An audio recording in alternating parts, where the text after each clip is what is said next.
ज्ञान के नाम पे ज्ञान बहुत सारे कमाल करते हैं कि देखो संसार में नारायण को राम अवतार में आना पड़ा ताकि लोगों को ज्ञान मिल जाए, और इसीलिए पहले और तरीके से देखा जाए जी बोलिए। तो नारायण जब आते हैं शुभ संकेत लेके आते हैं। जी बोलिए। नारायण फिर आए थे, उस राम से पहले आए थे परशुराम में, जी तो भय लेके आए थे। जी हाँ, तो भय लेकर आए थे। कुछ क्षण के बाद देखा वो सीधा गर्दन काटना चालू कर दिया। जी तो हम आज सोचते हैं कि हमसे गलती हो गई, हमने बहुत सारी गलतियां कर लिया। तो नारायण ने गलती की है तो क्या कर्म उनको नहीं लगा है? तो कर्म उनको नहीं लगा। जब तक राम नहीं आते, जब तक परशुराम शांत नहीं होते। जी राम आए, परशुराम शांत हो गए। जी शांत होने के उपरांत राम को पता है भैया अब इसके भी पाप तो मेरे ही पल्ले पड़ने हैं। वो सारा हथियार वगैरह पकड़ा दिया राम भगवान को, पकड़ो भैया अपना जिम्मेदारी संभालो, अब मैं बहुत कर लिया। अब गुंडागर्दी तो किए किसने? परशुराम ने गुंडागर्दी किए, काफी लोगों को काट के फेंक दिया, सारी चीजें हो गया। अब वही हथियार राम के हाथ में दे दिया। जी तो भैया ये अब चाहे राम के हाथ में दे दो चाहे खुद रखो, बात एक ही है, कर्म तो एक ही है। अब एक होता है कि एक व्यक्ति मर जाता है, जब जन्म लेता है तब कर्म साथ देता है, उसके साथ में आ जाता है। ये तो जीते जी दोनों रोल निभा लिए भैया नारायण। जी तो उस कर्म के अनुसार राम को दंड भी मिलता है। जी कैकेयी कुछ और मांगने वाली होती है राजा दशरथ से, वो कर्म के अनुसार जुबान पलट जाता है, इनको 14 साल का वनवास हो जाता है।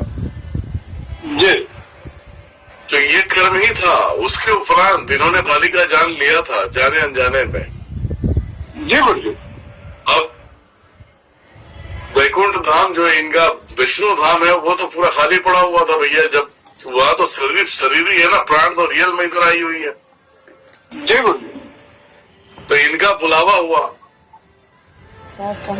तो राम भगवान ने डिस्कस अपने आप में किया, चलो कोई बात नहीं है, एक अवतार लूंगा जिसका इसका भरपाई करूंगा।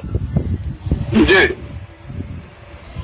तो राम भगवान जीते जी सरयू नदी में डुबकी लगाते और चले जाते विष्णु स्वरूप में।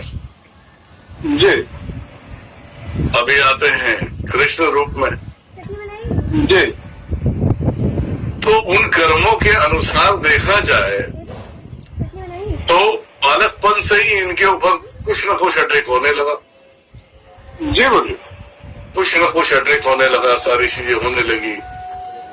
जंगल जंगल घूमना, गुरुओं के आदेश का पालन करना, बहुत सारी चीजें। आज जो शिष्य बोलते हैं कि अरे यार दिनेश्वर महाराज के पास जाओ तो झाड़ू लगाना पड़ता, बर्तन धोना पड़ता, तो साले रहते तुम ही हो, सोते तुम ही हो, खाते तुम ही हो, तो तुम अपना नहीं साफ करोगे तो क्या मेरा साफ करोगे?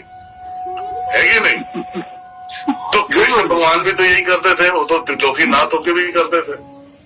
हाँ बिल्कुल बोलिए, ठीक बात। सिर्फ उनको पता था कि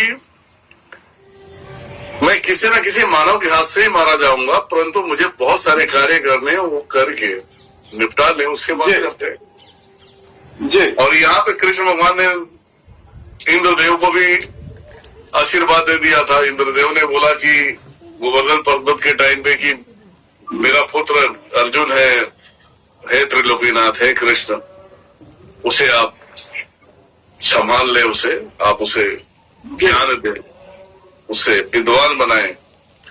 तो उस समय भी उन्होंने बोल दिया कि ठीक है मेरा ध्यान रहेगा।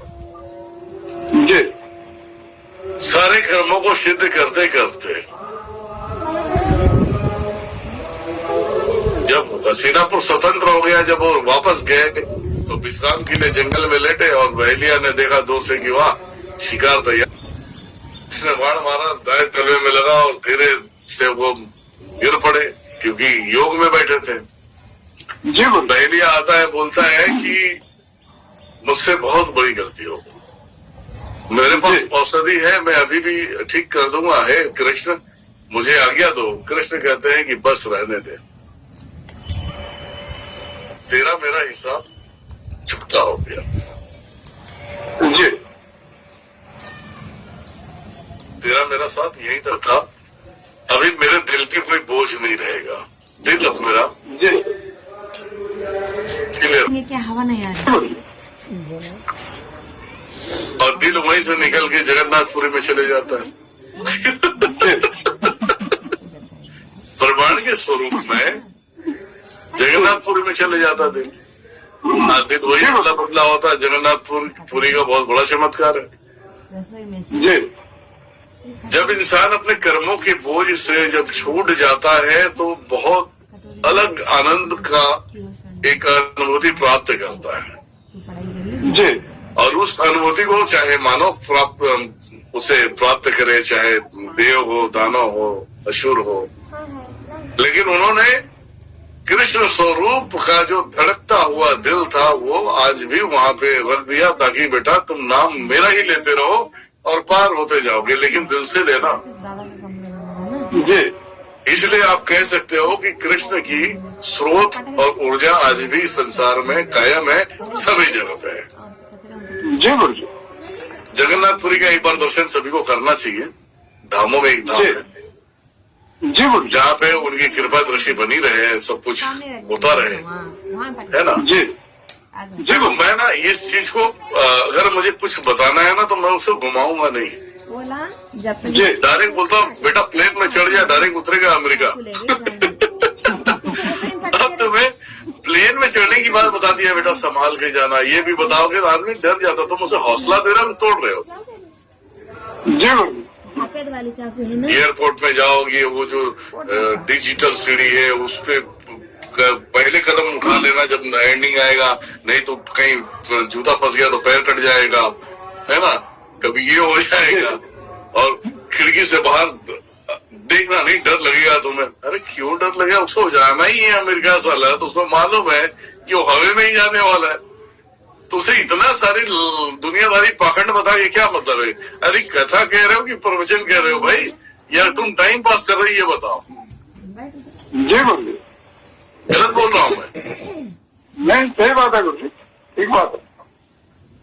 अब मेरी बात अलग है। देखो हमारे तंत्र कांड में पूरी फिल्म चलती है, जी हमारे शिविर में पूरी फिल्म चलती है, जी गुरु जी। मनोरंजन भी हो जाता है। जी एक फिल्म की एंट्री होती है, सबकी रूह कांपने लगता है, सलम मार ना देंगे।